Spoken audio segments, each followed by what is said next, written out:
Space plants, it's your sacred gardens. Space plants. Hey guys, Shane here from Space Plants, and we've got a pretty cool video coming up for you. Just did an interview with Jerry Coleby-Williams from Gardening Australia, so check it out. G'day, I'm here with Jerry Coleby-Williams, and we're at the Open Garden Day today. It's a beautiful day. We've got lots of people here, people watching in the background here. We're going to just do 3 quick questions. Firstly, Okay. How are you, Jerry? I'm good, thanks. That's For my good. age. Yeah, you're looking good, yeah. And the garden's looking amazing. Thank you. And you can tell you've put in, a lot of effort for this one. You were saying it might be the last one? Oh, this definitely is Definitely. the last open day, yes. Right. Yeah, it's a bit of a marathon to get to this point. Yeah. And definitely. I could do other things with my time. Yeah, like making jam, I just heard. Making jam, writing books. Writing a book, Having a yeah. holiday. Yes. Well, I remember coming and watering your garden here sometimes Yes, that's right. when you were on holidays. You're part of it. Yeah. The first question I want to ask, and this might be relevant for everyone here, but what's one nugget of gold for advice you could give on someone starting out on their horticulture and gardening journey in gardening and sustainability? Well, I started when I was 4. So start simple and focused. I germinated radish, lettuce and spring onion seed when I was 4 years old. Right. And about 10, 12 weeks later, we had a family lunch. And I just thought, this is magic. And it really was. You know, you get this dust, you scatter it on the ground, you water it, and you can grow stuff you can eat. Yeah. And that hooked me into gardening. And what you see here is just a complicated version of that 4-year-old child. This is what happens with time.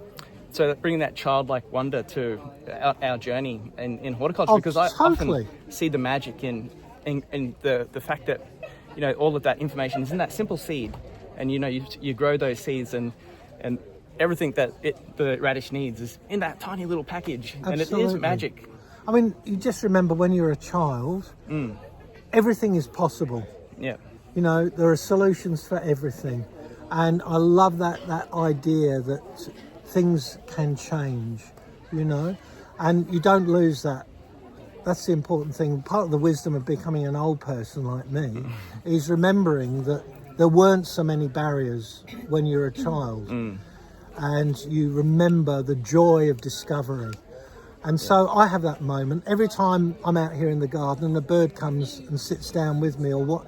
Yesterday it was the magpies, the baby magpies had a tour of the garden because they noticed I was doing something. And there's magic in that. Yeah. You just stop what you're doing and you observe what's happening in your garden. I love it. It's beautiful. And that leads in nicely to the next question. So, yeah, we've got our... my mission is to help people connect with nature by growing the plants they love. And a great place to start is thinking about what are the plants that you love. And I've got this little idea of, you know, spirit animal, everyone knows that, but what is your spirit plant? Have you thought about that?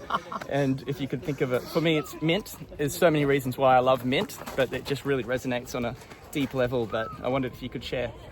Oh, well, look, I don't think I could go to a deep level with a spirit plant, but my cocoa yams are probably one of the most important things that I seem to be talking about and growing all the time. There's just this inexhaustible interest in an edible aeroid.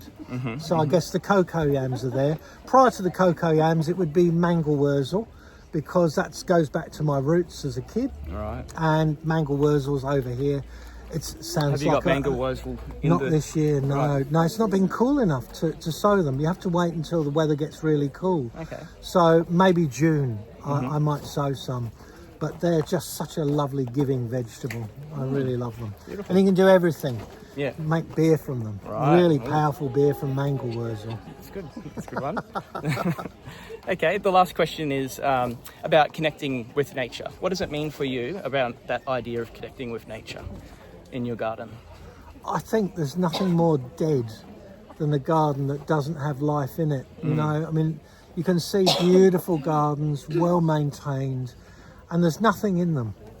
Not a leaf out of place. There's no birds, there's no butterflies. I mean, this place has always got life in it. So much buzzing around.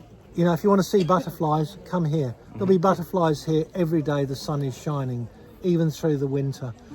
And for me, when I arrived here, part of the reason for moving to the subtropics was to see just what it was like. And suddenly I've got Titan stick insects in my back garden.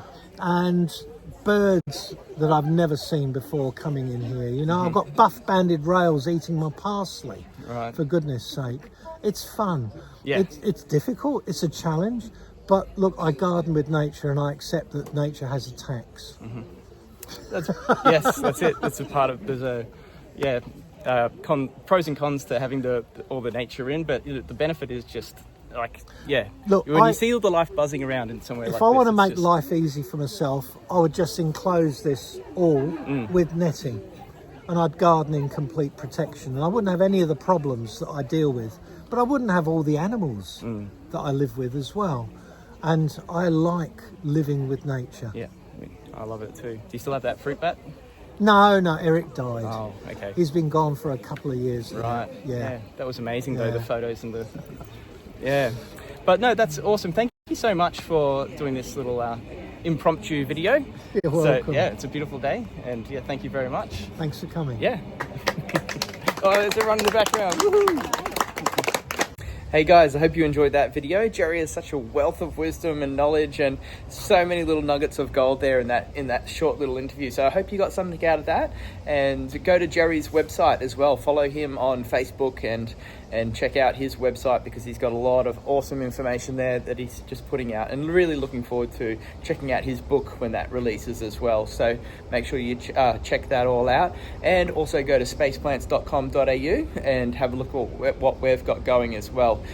We've got our Sacred Nook Garden, which is now available for sale, and we've got a 10% discount going on for that. Plus, the next person to purchase a Sacred Nook Garden will get the opportunity to have access to this year's Prana Fest. So that's a festival for lifestyle, well-being, yoga, spirituality. It's incredible. It's a great festival. We went there last year, and it's held at the Sunshine Coast at the Woodford Folk Showgrounds, which are incredible showgrounds, and it's such a fun festival. So if you are interested, get in touch. Go to spaceplants.com.au and talk soon. Thanks guys. Happy gardening. And a place to grow.